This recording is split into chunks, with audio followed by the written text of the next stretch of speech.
গত পর্বে আমরা 4 ধরনের সংখ্যা পদ্ধতি দেখেছিলাম। একটা হচ্ছে ডেসিমেল, বাইনারি, অক্টাল আর হেক্সাডেসিমেল। আজকে আমরা যেটা দেখব, আমরা হচ্ছে এই 4 ধরনের সংখ্যা পদ্ধতির রূপান্তর শিখব। একটু রূপান্তর মানে হচ্ছে আমাদের একটা ডেসিমেল সংখ্যা পদ্ধতি দেওয়া থাকবে, ডেসিমেল থেকে আমাদের বাইনারিতে নিয়ে যেতে বলতে পারে, অথবা ডেসিমেল থেকে অক্টালে হতে পারে, অথবা বললো ডেসিমেল থেকে হেক্সাডেসিমেলে নিয়ে যেতে হবে। অর্থাৎ পরীক্ষার কোশ্চেনে তোমাদের একটা সংখ্যা দেওয়া থাকবে, বলা থাকবে এটা ডেসিমেল সংখ্যা, এটাকে বাইনারিতে নিয়ে যাও, অথবা অক্টালে নিয়ে যাও, অথবা হেক্সাতে নিয়ে যাও। এরকমভাবে ধরো বাইনারি দেওয়া আছে, তোমাকে হেক্সাতে নিয়ে যেতে হবে। মানে এমন হতে পারে বাইনারি দেওয়া আছে, তোমাকে ডেসিমেলে নিয়ে আসতে হবে, বাইনারি দেওয়া আছে অক্টালে নিয়ে যেতে হবে, বাইনারি দেওয়া আছে হেক্সাতে নিয়ে যেতে হবে। অথবা এমন হতে পারে যে অক্টাল দেওয়া আছে ডেসিমেলে নিতে হবে, অক্টাল দেওয়া আছে বাইনারিতে নিতে হবে, অক্টাল দেওয়া আছে হেক্সাতে নিতে হবে। তো এরকম মানে সবার মধ্যে সবার একটু রূপান্তর বা কনভার্সনগুলো দেখবো আমরা। তো এরকমভাবে যদি সবার মধ্যে সবার রূপান্তর বা কনভার্সন করি, মোট 12 রকমের কনভার্সন হবে। তো 12 রকমের কনভার্সন করাটা একটু আমাদের জন্য টাফ। তো আমরা কি করব, আমরা এই 12 রকম কনভার্সনকে 3টা ক্যাটাগরিতে ভাগ করব। তো আমরা হচ্ছে প্রথমে ক্যাটাগরি 1, ক্যাটাগরি 1-এ রাখবো হচ্ছে ডেসিমেল থেকে বাকিগুলোতে নিয়ে যাও। মানে ডেসিমেল থেকে আমরা বাইনারিতে নিয়ে যাব, ডেসিমেল থেকে অক্টালে নিয়ে যাব, ডেসিমেল থেকে হেক্সাডেসিমেলে নিয়ে যাব। এরপরে আমরা রাখবো ক্যাটাগরি 2। ক্যাটাগরি 1 আর 2 এর মধ্যে খুবই মিল আছে, তবে এখানে কি করছিলাম, ডেসিমেল থেকে বাকিগুলোতে নিয়ে যাচ্ছিলাম, এখন আমরা বাকিগুলো থেকে ডেসিমেলে নিয়ে আসবো। অর্থাৎ বাইনারি থেকে ডেসিমেলে, অক্টাল থেকে ডেসিমেলে, হেক্সাডেসিমেল থেকে ডেসিমেলে। আচ্ছা, এরপরে আমরা একটু ক্যাটাগরি 3-তে আসি। ক্যাটাগরি 3 এটা হচ্ছে অক্টাল থেকে বাইনারি, বাইনারি থেকে অক্টাল। দেখো দুই দিকে চিহ্ন, হেক্সাডেসিমেল থেকে বাইনারি, বাইনারি থেকে হেক্সাডেসিমেল, অক্টাল থেকে হেক্সা, হেক্সা থেকে অক্টাল। একটু খেয়াল করো, আমি এখানে সবগুলো সংখ্যা পদ্ধতির জাস্ট বড় হাতের অক্ষরগুলো ব্যবহার করেছি। D for decimal, B for binary, O for octal, আর এইচ ফর হচ্ছে হেক্সাডেসিমেল। দেখো ক্যাটাগরি 1-এ ডেসিমেল থেকে বাইনারি, অক্টাল, হেক্সা। ক্যাটাগরি 2 ঠিক উল্টায় গেছে, মানে এটা বাইনারি থেকে ডেসিমেল, অক্টাল থেকে ডেসিমেল, হেক্সা থেকে ডেসিমেল এরকম। আর ক্যাটাগরি 3টা একটু দেখো, octal to binary, binary to octal, মানে দুই দিকে, এখানেও দুই দিকে, এখানে দুই দিকে। জাস্ট এই চারটা একটু মনে রাখবা, তারপরে আমরা হচ্ছে এখান থেকে কাজ শুরু করব।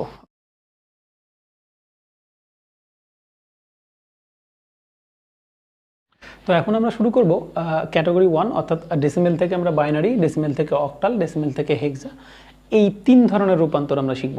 তো ফার্স্ট আমরা একটু ডেসিমেল থেকে বাইনারি অর্থাৎ এইরকম টাইপের একটা রূপান্তর দেখি। আমি একটু সংক্ষেপে লেখার জন্য এরকম চিহ্ন ইউজ করছি, এটা দেখে বোঝা যাচ্ছে এটা ডি ফর ডেসিমেল, ডেসিমেল থেকে তীর চিহ্ন মানে কোথায় নিয়ে যাব, বাইনারিতে নিয়ে যাব।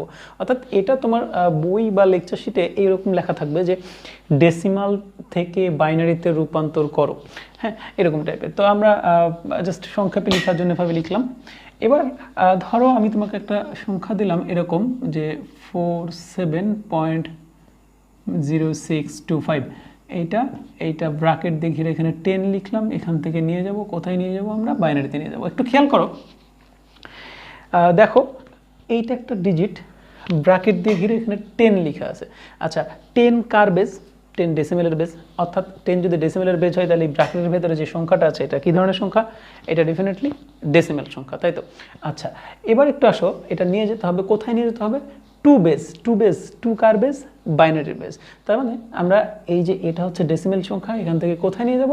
বাইনারিতে নিয়ে যাব। অর্থাৎ এটা ডেসিমেল থেকে বাইনারিতে রূপান্তর। আচ্ছা আমরা এই পুরো জিনিসটা একটু সলিউশন দেখি। তো ফার্স্ট হচ্ছে এখানে 2টা অংশে ভাগ করে নিতে হবে আমাদের। এই যে দশমিক চিহ্নটা আছে, এই দশমিকের চিহ্নর পূর্বে যেটা আছে এটাকে আমরা বলি পূর্ণ সংখ্যা, আর এরপরে যেটা থাকে সেটাকে আমরা বলি ভগ্নাংশ। তো এই পূর্ণ সংখ্যা আর ভগ্নাংশ, আমরা প্রথমে পূর্ণ সংখ্যাকে নিয়ে কাজ করব, তারপরে ভগ্নাংশ নিয়ে কাজ করব। আচ্ছা তো প্রথমে পূর্ণ সংখ্যা 47। আমরা কি করি, পূর্ণ সংখ্যাগুলোকে 2 দ্বারা ভাগ করব। এখন কেন 2 দ্বারা ভাগ করব? কারণ আমরা বাইনারিতে নিয়ে যাচ্ছি, বাইনারির বেস কত? 2। অর্থাৎ আমরা এই 47কে 2 দ্বারা ভাগ করব। আচ্ছা আমরা নর্মালি যেভাবে ভাগ করি আর কি, একটু পাশে রাফ দেখি, নর্মালি যেভাবে ভাগ করি ঠিক ওইভাবে ভাগ করব। একটু খেয়াল করো, এই 47কে আমরা 2 দ্বারা ভাগ করব। আমরা জানি যে 23 দুগুণ 46, তার মানে এখানে 23 হবে। 23 দুগুণ 46, ভাগশেষ হচ্ছে 1। একটু খেয়াল করো, আমরা ভাগফল হচ্ছে 23 আর ভাগশেষ হচ্ছে 1।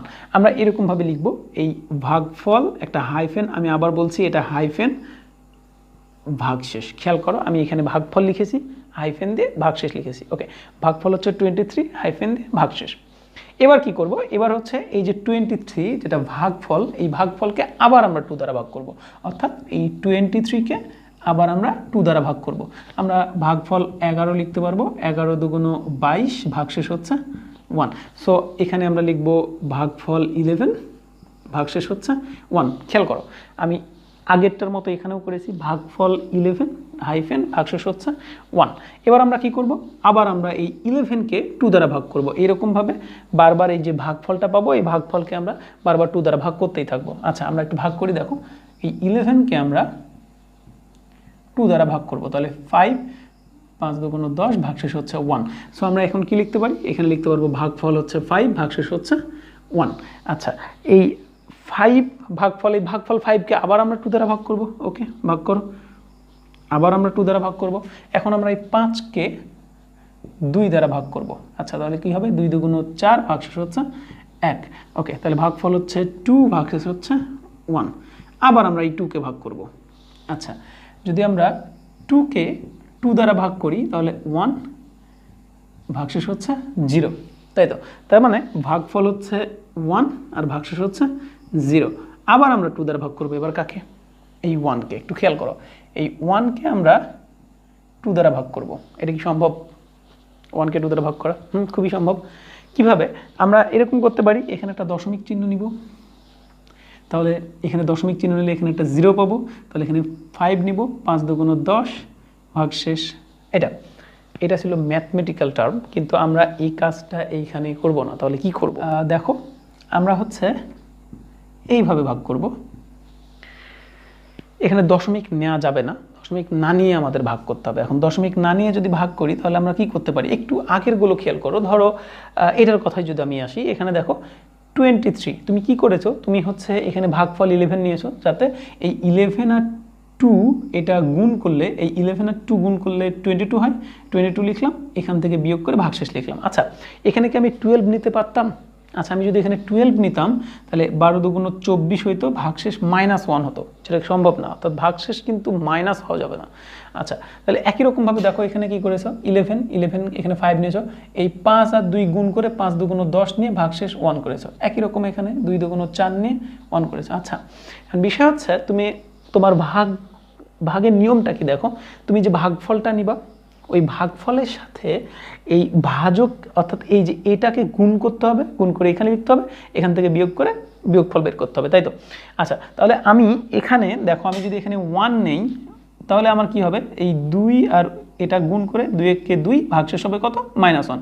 ভাগশেষ কি মাইনাস হয় না, ভাগশেষ ঋণাত্মক হবে না। তাহলে আমরা কি করব, 1 এর চেয়েও কম কিছু নিতে হবে। আচ্ছা, 1 এর চেয়ে কম কি, 0, তাহলে আমরা 0 নিব।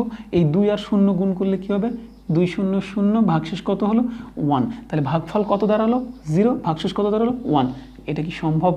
হ্যাঁ, আমাদের আইসিটির ক্ষেত্রে এইটাই ঠিক হবে। তাহলে আমরা কি করব, যখন দেখব যে ভাগফল 1ও নেওয়া যাচ্ছে না, 1 এর চেয়ে কম কে, 0, তাহলে আমরা ভাগফল কি নিব, 0। এখানেও তাই করলাম, দেখো 1 নিলে এখানে 2 হচ্ছিল, -1, মাইনাস তো ভাগশেষ হবে না, তাহলে আমরা কি করব, 1 এর চেয়ে কম 0, তাহলে আমরা এখানে ভাগফল 0 নিলাম, 0 × 2 0, 1 থেকে বাদ দিলে 1, ভাগফল 0, ভাগশেষ হচ্ছে 1। এবার আমরা কি করব, আবার কি 0কে 2 দ্বারা ভাগ করব না, আমরা এই 0কে 2 দ্বারা আবার সারা জীবন ভাগ করতে থাকলে ওটা ভাগফল 0 আসবে, ভাগশেষও 0 আসবে। সো 0 যখন এখানে চলে আসবে তখন আপাতত আমাদের এই পূর্ণ সংখ্যার কাজ শেষ, আমরা আর পূর্ণ সংখ্যা নিয়ে কাজ করব না, এরপরে ভগ্নাংশ নিয়ে যাব। সো আপাতত আমরা এতটুকুর কাজ শেষ করলাম। দশমিকের আগে অর্থাৎ পূর্ণ সংখ্যাগুলোকে 2 দ্বারা ভাগ করছিলাম, আর দশমিকের পরে অর্থাৎ ভগ্নাংশগুলোকে 2 দ্বারা গুণ করব। ওকে, আমরা একটু গুণ করতে থাকি। দেখো আমরা এরকম একটা দাগ দিয়ে নিতে পারি, আর এখানে লিখব 0.0625। এটাকে আমরা কত দ্বারা গুণ করব, 2 দ্বারা গুণ করব। একটু ক্যালকুলেটর হাতে নাও, দেখো এটাকে 2 দ্বারা গুণ করো, এটাকে 2 দ্বারা গুণ করলে আসবে 0.125। এটাকে 2 দ্বারা গুণ করলে কি আসবে, 0.125। এখন বিষয় হচ্ছে এই যে এটা হচ্ছে দশমিক চিহ্ন, দশমিক চিহ্নের আগে যেটা থাকে সেটা হচ্ছে পূর্ণ সংখ্যা, পরে যেটা থাকে সেটা হচ্ছে ভগ্নাংশ। আমরা এই দাগটা দিয়েছি, এই দাগের বাম দিকে থাকবে পূর্ণ সংখ্যা আর ডান দিকে থাকবে হচ্ছে ভগ্নাংশ। আচ্ছা, তাহলে বাম দিকে যদি থাকে তাহলে বাম দিকে থাকলো 0 পূর্ণ সংখ্যা, দশমিক দিয়ে ভগ্নাংশ হচ্ছে 1 to 5, এভাবে লিখবো ইনটু 2। এবার আমরা কি করব দেখো, এই যে পূর্ণ সংখ্যা লিখেছি, পূর্ণ সংখ্যার আর কাজ নাই আমাদের, পূর্ণ সংখ্যা বাদ। এখন আমরা কি করব, আমরা হচ্ছে এই ভগ্নাংশ অর্থাৎ 0.125 কে 2 দ্বারা গুণ করবো। আচ্ছা, এই পয়েন্ট একটু ক্যালকুলেটরে 0.125 এটাকে 2 দ্বারা গুণ করো, দেখো এটা আসবে এরকম 0.25। এই 0.25 এর এই 0 এইটা হচ্ছে পূর্ণ সংখ্যা, ওকে, 0.25। আমরা এখন কি করব, পূর্ণ সংখ্যা নিয়ে আমাদের কোনো কাজ নাই, অর্থাৎ এই 0-র কোনো কাজ নাই। আমরা এই 0.25 কে আবার 2 দ্বারা গুণ করব। গুণ করো, 0.25 কে 2 দ্বারা গুণ করলে 0.5। এই 0.5 এর 0 হচ্ছে পূর্ণ সংখ্যা, 0.5 হচ্ছে ভগ্নাংশ।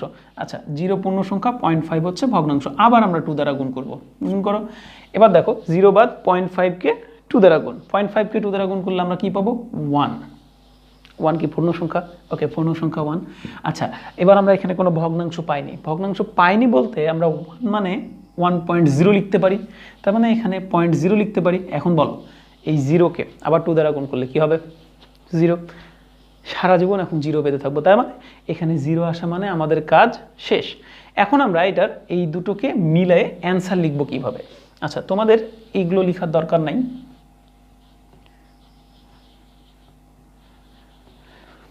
আচ্ছা আমরা একটু অ্যান্সার লিখবো কিভাবে সেটা একটু দেখি, একটু খেয়াল করো। আমরা অ্যান্সার লিখবো এইটার নিচ থেকে উপর পর্যন্ত ভাগশেষগুলো অ্যান্সার, অর্থাৎ ভাগশেষ কোনগুলা ছিল, এই যে এইগুলা হচ্ছে অ্যান্সার। আর এইগুলার উপর থেকে নিচ পর্যন্ত পূর্ণ সংখ্যাগুলো অ্যান্সার, পূর্ণ সংখ্যাগুলো অ্যান্সার। তাহলে আমরা একটু অ্যান্সারগুলো কীভাবে লিখবো একটু খেয়াল করো। এই প্রথমে 1 লিখবো, তারপরে এই 0, আবার এই 1 1 1 1, মানে এই দিক থেকে 4টা 1 1 1 1 1, তারপরে একটা দশমিক চিহ্ন দিব। এরপরে কি করব, এটা উপর থেকে মানে প্রথমে এই 0, তারপরে আবার 0, তারপরে আবার 0, তারপরে হচ্ছে 1, এইটাই হয়ে গেল বাইনারি। সো আমরা হচ্ছে কি করলাম, আমরা একটা ডেসিমেল সংখ্যাকে বাইনারিতে রূপান্তর করা শিখলাম। এখন আমরা কি করব, এখন হচ্ছে এখানে একটা এই যে এই বাইনারির ক্ষেত্রে এই যে পয়েন্টটা আছে, এই পয়েন্টটাকে আমরা বলা হয় র্যাডিক্স পয়েন্ট। অর্থাৎ আমরা কি বলতে পারি, আমরা বলতে পারি বাইনারি সংখ্যায় যে দশমিকটা থাকে অর্থাৎ এই পয়েন্টটা থাকে, এই পয়েন্টটাকে আমরা কি বলবো, এটা হচ্ছে র্যাডিক্স পয়েন্ট। আরেকটা কথা সেটা হচ্ছে যে আমরা এই যে ডেসিমেল আর বাইনারি, এটার বাংলা নাম আছে। ডেসিমেলের বাংলা হচ্ছে দশমিক, আর বাইনারির বাংলা হচ্ছে দ্বিমিক। তো তোমাদের অনেক সময় কোশ্চেনে এরকম থাকতে পারে যে দশমিক থেকে দ্বিমিকে রূপান্তর করো, তো একই কথা, দশমিক থেকে দ্বিমিক মানেই হচ্ছে ডেসিমেল থেকে বাইনারিতে নিয়ে যাওয়া। আচ্ছা, এবার এখানে এমএসবি আর এলএসবি নামে দুটো শব্দ আছে। আমরা একটু এই এমএসবি আর এলএসবিটা দেখবো। একটু ছোট্ট করে লিখলাম আমি এমএসবি এলএসবি।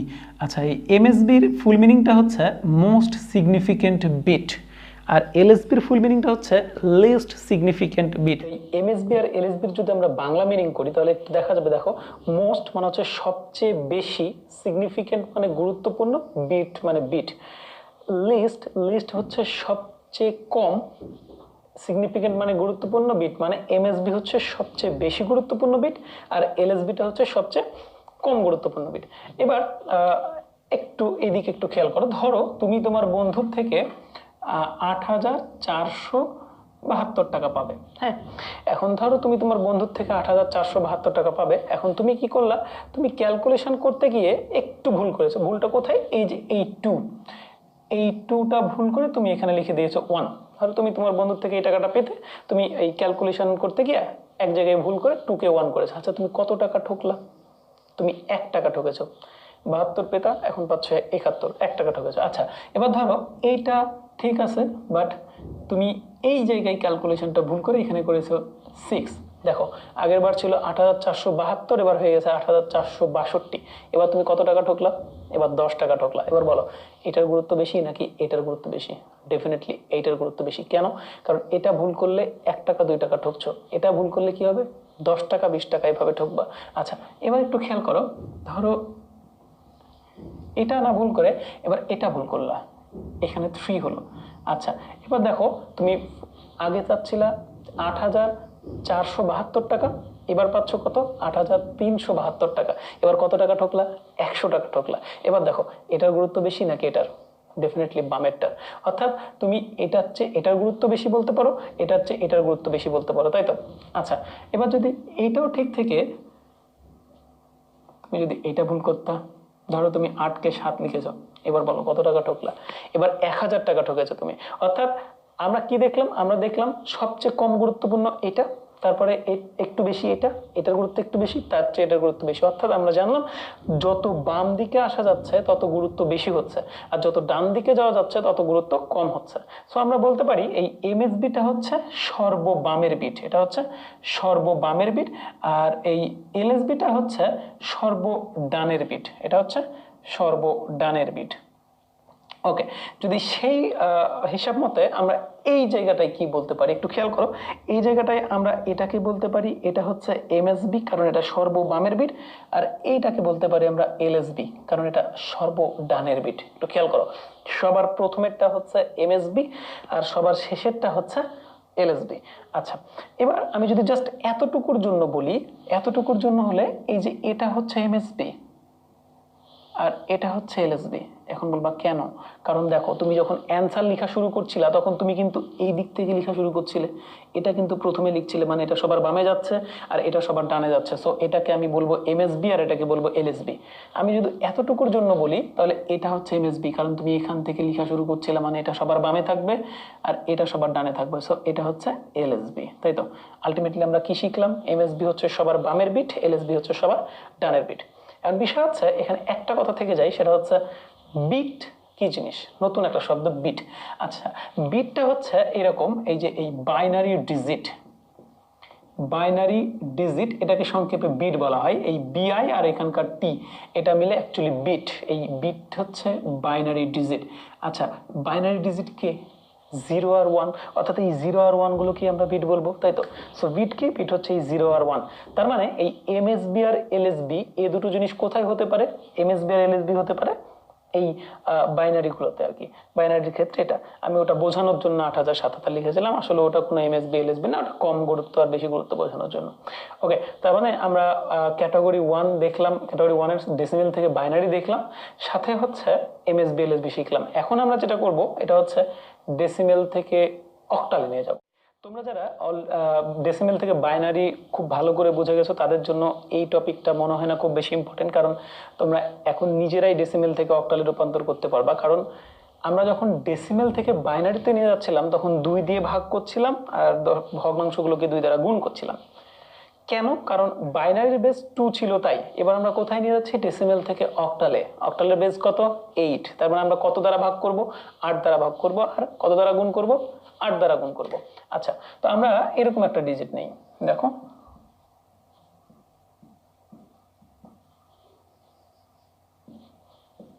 ধরো এটা হচ্ছে একটা ডেসিমেল নাম্বার, এখান থেকে আমাদের কোথায় নিয়ে যেতে হবে? এখান থেকে আমরা অক্টাল নিয়ে যেতে হবে। ওই যে একই রকম, কিরকম দেখো এই ব্র্যাকেটের ভেতরে যেটা আছে সেটা ডেসিমেল। কি দেখে বুঝলাম? বেস দেওয়া আছে 10, অর্থাৎ এটা ডেসিমেল। এখান থেকে কোথায় নিয়ে যাব? 8 বেস। কার বেস? 8, অক্টালের। তার মানে ডেসিমেল থেকে অক্টালে নিয়ে যাব। একই রকম সলিউশন। আমরা একটু সলিউশনে যাই। আচ্ছা সলিউশনে গেলে আমরা আগে এই 729 এটাকে আমরা 8 দ্বারা ভাগ করব, এটাকে 8 দ্বারা ভাগ করব। একই রকম সিস্টেম তুমি একটু রাফ করে নিতে পারো, রাফ করে নাও। আচ্ছা তুমি কি করবা? এই 729কে তুমি হচ্ছে 8 দ্বারা ভাগ করবা। এখন তুমি তোমার পছন্দ মতো ভাগ করতে পারো, তুমি ক্যালকুলেটরে ভাগ করতে পারো, তুমি মুখে মুখে ভাগ করতে পারো। আমরা একটু ভাগ করি, আমরা আপাতত আমরা ট্রেডিশনালি ভাগ করছি। দেখো 8 নং 72, এখানে 9 পাবো, তার মানে এখানে 1 দেব, 1 দিলে এটা 8, ভাগশেষ কত দাঁড়ালো? 1। আলটিমেটলি আমাদের কি দাঁড়ালো? আমরা ভাগফল পেলাম 91 আর ভাগশেষ কত পেলাম? 1। আমরা এখানে লিখবো ভাগফল 91 ভাগশেষ হচ্ছে 1, ঠিক আগেরটার মতো। আচ্ছা, তাহলে এবার দেখো এই যে এখানে ভাগফল হাইফেন ভাগশেষ, এই ভাগফল 91 কে আবার আমরা 8 দ্বারা ভাগ করব, ভাগ করো।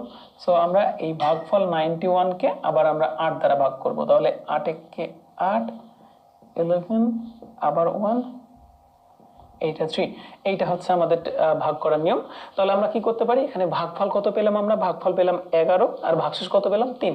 আবার আমরা এখানে লিখবো ভাগফল হচ্ছে 11 ভাগশেষ হচ্ছে 3। এবার আমরা এই 11 কে আবার আমরা 8 দ্বারা ভাগ করব, ভাগ করো।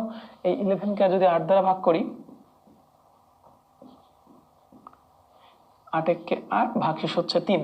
সো এবার ভাগফল কত দাঁড়ালো, এবার ভাগফল হচ্ছে 1 আর ভাগশেষ হচ্ছে 3। আচ্ছা, এবার আবার আমরা 1 কে 8 দ্বারা ভাগ করব। একটু ভালো করে খেয়াল করো, এই 1 কে আমরা 8 দ্বারা ভাগ করব। আগে আমি কি বলেছিলাম, আমরা বলছিলাম যদি এখানে আমি 1 নেই তাহলে এটা 8 কে 8 হবে ভাগশেষ -7। ভাগশেষ কি -7 নেওয়া যাবে না, তাহলে আমাদের এখানে ভাগফল কি করা লাগবে, 1 এর চেয়েও কম নেওয়া লাগবে। আচ্ছা, 1 এর চেয়ে কম কে, 1 এর চেয়ে কম হচ্ছে 0। তাহলে কি হবে, দেখো আমরা আগে যেভাবে ভাগ করছিলাম ঠিক ওই রকমই। কিরকম দেখো, এটাকে আমরা কি বললাম একটু খেয়াল করো। আমরা এখানে ভাগফল 1 নিলাম, এই 1 আর 8 গুণ করে 8 কে 8 ভাগশেষ কত করলাম 3। এখন আমরা এখানে 1 নিতে পারছি না, তাহলে ভাগশেষ -7 হচ্ছে। আমরা 1 এর চেয়ে কম 0 নিলাম, যদি 0 নেই এই 0 আর 8 গুণ হয়ে 8 0 0, ভাগশেষ হচ্ছে 1, ঠিক আগেরটার মতো। তাহলে ভাগফল হচ্ছে 0, ভাগশেষ হচ্ছে 1। এখন আগেরটার মতো এখানে যদি 0 চলে আসে, এই ভাগফল 0 কে আবার 8 দ্বারা ভাগ করে কোনো লাভ নাই। সো আমাদের এখানে কাজ শেষ। এটা কি হলো, এই দশমিকের আগের টুকু, অর্থাৎ এই এতটুকুর জন্য আমরা কাজ করতে পারলাম। এখন আমরা একটু কাজ করব দশমিকের পরের অংশটুকু নিয়ে, অর্থাৎ ভগ্নাংশটুকু নিয়ে, অর্থাৎ 0.225 এটা নিয়ে। আচ্ছা, ওই আগের মতোই আমরা হচ্ছে একটা দাগ দিলাম, এখানে লিখলাম 0.225, এটাকে এবার আমরা 8 দ্বারা গুণ করব। আগের বার আমরা 2 দ্বারা গুণ করছিলাম, এখন আমরা কি করব, 8 দ্বারা গুণ করব। আচ্ছা, একটু ক্যালকুলেটর হাতে নাও, দেখো 0.225 কে 8 দ্বারা গুণ করো, এটা ক্যালকুলেশন করলে আসবে 1.8। আমরা কি করছিলাম, এই যে দাগ, এই দাগের বাম দিকের অংশে পূর্ণ সংখ্যা থাকবে আর এই পাশে থাকবে ভগ্নাংশ। তাহলে এখানে পূর্ণ সংখ্যা হচ্ছে 1, সো এইটা হবে 1.8। আবার কি করব, আমরা পূর্ণ সংখ্যা 1, এইটার কাজ আপাতত নাই, এটা বাদ। এখন আমরা কি করব, 0.8 কে আবার 8 দ্বারা গুণ করব। আচ্ছা, 0.8 কে 8 দ্বারা গুণ করলে এটা হবে 6.4। আচ্ছা, এখানে পূর্ণ সংখ্যাকে 6, তাহলে 6টাই পাশে থাকবে, ভগ্নাংশ হচ্ছে 4। ওকে, আবার এটাকে আবার এই 6 এর কাজ নাই, 0.4 কে 8 দ্বারা গুণ করব। 0.4 কে 8 দ্বারা গুণ করলে কত হবে, 3.2। এখানে পূর্ণ সংখ্যাকে 3। ওকে, তাহলে এখানে লিখব 3.2। আবার আমরা 8 দ্বারা গুণ করব। 3 বার 0.2 কে 8 দ্বারা গুণ করলে কত হবে, 1.6। এখানে পূর্ণ সংখ্যা হচ্ছে 1.6। 0.6 কে আবার 8 দ্বারা গুণ করব আমরা। আচ্ছা, এই 0.6 কে 8 দ্বারা গুণ করলে কত হবে, এটা হচ্ছে 4.8। ওকে, তাহলে পূর্ণ সংখ্যা 4.8। এই 0.8 কে আবার আমরা 8 দ্বারা গুণ করব। একটু খেয়াল করো, এখানে আমরা 0.8 একবার পেয়েছিলাম, 0.8 কে 8 দ্বারা গুণ করলে 0.4, তারপর আবার 0.2 আসছিল, 0.6 আসছিল, এখানেও 0.8 আসছে। এটাকে আবার 8 দ্বারা গুণ করলে আবার 0.4 আসবে, 2 আসবে, 6 আসবে, আবার 8 আসবে, আবার 4, 2, 6, 8, মানে এই জায়গাটুকু বারবার আসতেই থাকবে। তাহলে যখন আমরা এরকম রিপিট কিছু পেয়ে যাব, অর্থাৎ এখানে 0.8 ছিল আবার 0.8 আসছে, এরকম ঘটনা ঘটলে আমরা একটা কাজ করতে পারি। তুমি চাইলে এরকম একটু ডট ডট ডট দিয়ে বোঝাতে পারো যে হ্যাঁ, এই কাজটা আমাদের শেষ হবে না, এটা চলতেই থাকবে। এখন অ্যান্সার কিভাবে লিখবা, ঠিক আগের মতো, এটা নিচ থেকে ওপর পর্যন্ত, আর এটা হচ্ছে ওপর থেকে নিচ পর্যন্ত। লিখে ফেলো 1 3 3 1, দশমিক 16314। তারপরে এখানে একটু ডট ডট ডট দিয়ে, এইটা হচ্ছে octal number. Dot dot dot কেন, কারণ এটা শেষ হচ্ছে না তাই। তো এই ছিল আমাদের ডেসিমেল থেকে অক্টাল। এখন আমরা যাব হচ্ছে ডেসিমেল থেকে হেক্সাডেসিমেল। আচ্ছা, আমরা এখন একটু ডেসিমেল থেকে হেক্সাডেসিমেলে যাব। আমরা একটা সংখ্যা নিয়েছি ডেসিমেলে, যে 4700, যেহেতু এখানে 10 দেওয়া আছে, সো এটা একটা ডেসিমেল নাম্বার। এখান থেকে কোথায় নিয়ে যাব, হেক্সাডেসিমেলে। আমরা এবার শুধু পূর্ণ সংখ্যা নিয়েছি, ভগ্নাংশ নিইনি। ভগ্নাংশ আগের মতোই আমরা 16 দ্বারা গুণ করতে থাকবো, এরকম সিস্টেম। তারপরে তো পূর্ণ সংখ্যাটা একটু দেখি, খেয়াল করো। আমরা একটু সলিউশনে যাব। সলিউশনটা কীরকম? সলিউশনটা হচ্ছে এই 4700, এটাকে আমরা কী করবো, এটাকে আমরা 16 দ্বারা ভাগ করব, তাই তো? ওই তোমরা ট্রেডিশনালি ভাগ করতে পারো, চাইলে ক্যালকুলেটর ইউজ করতে পারো, ক্যালকুলেটারে ভাগ করতে পারো। এই 4700 এটাকে যদি আমি 16 দ্বারা ভাগ করি তাহলে ভাগফল হবে 293। এখানে এটা আমার মুখস্থ ছিল, ওখান থেকে লিখে দিলাম। দেখো একটু খেয়াল করো, তো আমরা ভাগফল পেলাম কত? ভাগফল হচ্ছে 293, আর ভাগশেষ কত পেলাম? ভাগশেষ হচ্ছে 12। তো আমরা এখন এখানে লিখবো এই 293 একটা -12। আবার কি করছিলাম? ঠিক আগের মতো এই 293কে আবার আমরা 16 দ্বারা ভাগ করবো। সেম কাহিনী, 293কে 16 দ্বারা ভাগ করো, এটা ভাগফল 18 হবে, আর ভাগশেষ হচ্ছে 5। সো ভাগফল হচ্ছে 18 ভাগশেষ হচ্ছে 5। আবার তুমি 18কে 16 দ্বারা ভাগ করবা। আচ্ছা, 18কে 16 দ্বারা ভাগ করলে ভাগফল 1 হয়, ভাগফল হচ্ছে 1 আর ভাগশেষ হচ্ছে 2। সো ভাগফল হচ্ছে 1, ভাগশেষ হচ্ছে 2। আবার আমরা এই 1কে 16 দ্বারা ভাগ করব, 1কে। আচ্ছা, এবার হচ্ছে এই 1কে 16 দ্বারা ভাগ করব। ওই যে আগের মতোই সিস্টেম, কি করব আমরা? যদি একবার নেই তাহলে এখানে 16 থাকে -15, ভাগশেষ কি ঋণাত্মক হয়? একবারও নেওয়া যাচ্ছে না, তাহলে একের চেয়েও কম কি? একের চেয়েও কম হচ্ছে 0, তাহলে 0 বার নিলে কি হবে? এটা গুণ হয়, এখানে 0, ভাগশেষ হচ্ছে 1, আলটিমেটলি ভাগফল হচ্ছে 0, ভাগশেষ হচ্ছে 1। এখন আমাদের কাজ শেষ। এখন আমরা কি করব? এখন আমরা অ্যান্সার লিখবো। আচ্ছা, আমরা যদি অ্যান্সার লিখি এটার ক্ষেত্রে অ্যান্সারটা কীরকম হবে একটু খেয়াল করো। আমরা এটার অ্যান্সার যদি লিখি, অ্যান্সারটা লিখবো এভাবে 1 5 2 5 12, মানে নিচ থেকে ওপর পর্যন্ত। আমরা জানি এটা নিচ থেকে ওপর পর্যন্ত অ্যান্সার লিখতে হয়। ওকে,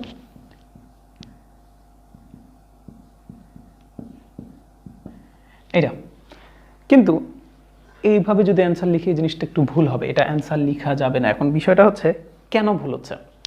কারণ হচ্ছে, একটু খেয়াল করো, আমি যদি শুধু অ্যান্সারটা দেখি, এটা 1, এটা 2, এটা 5, এটা 1, এটা 2। আচ্ছা, এটা 1 আলাদা 2 আলাদা নাকি একসাথে 12?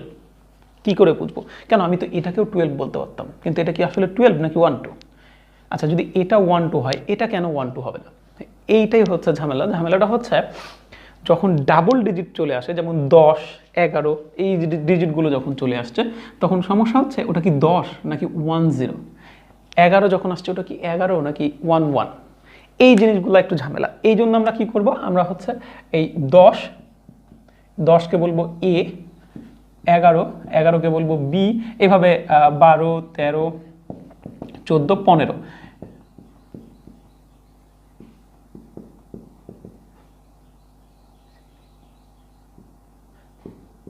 এখন বিষয় হচ্ছে যে এই 15 পর্যন্তই কেন হলো? 10 A B C D E F, but এটা 15 পর্যন্তই কেন হলো, এফ পর্যন্ত কেন হলো? বিষয় হচ্ছে, আমরা আগে বলেছিলাম যে হেক্সাডেসিমালের ক্ষেত্রে রেঞ্জটা কত হচ্ছে? 0 থেকে 15 পর্যন্ত, এই জন্য 15 পর্যন্ত, 15-র বেশি আর হবে না। আচ্ছা, এবার আমরা কি করব? এটার ঠিকঠাক যদি অ্যান্সার লিখতে চাই, প্রথমে 1 লিখলাম, তারপর 2 লিখলাম, তারপর 5 লিখলাম। এবার এটা 12 লিখা যাবে না, যেহেতু একসাথে আছে। সো এটা হচ্ছে সি। এইটা হচ্ছে আমাদের ঠিক অ্যান্সার, এইটা হচ্ছে আমাদের অ্যান্সার লেখা যাবে। এই কেমন লাগলো আমাদের আজকের ভিডিও? আশা করি খুবই ভালো লেগেছে। যারা কোনো কিছু জানতে চাও, সোজা কমেন্ট বক্সে চলে যাওয়ার, কমেন্ট করো। আর হ্যাঁ, বেশি বেশি লাইক করো, শেয়ার করো। আর যারা আমাদের চ্যানেলে নতুন আসছো, অবশ্যই সাবস্ক্রাইব করো, সাথে পাশের বেল আইকনটা প্রেস করো। দেখা হচ্ছে আগামী কোনো ভিডিওতে নতুন কোনো টপিক নিয়ে। সে পর্যন্ত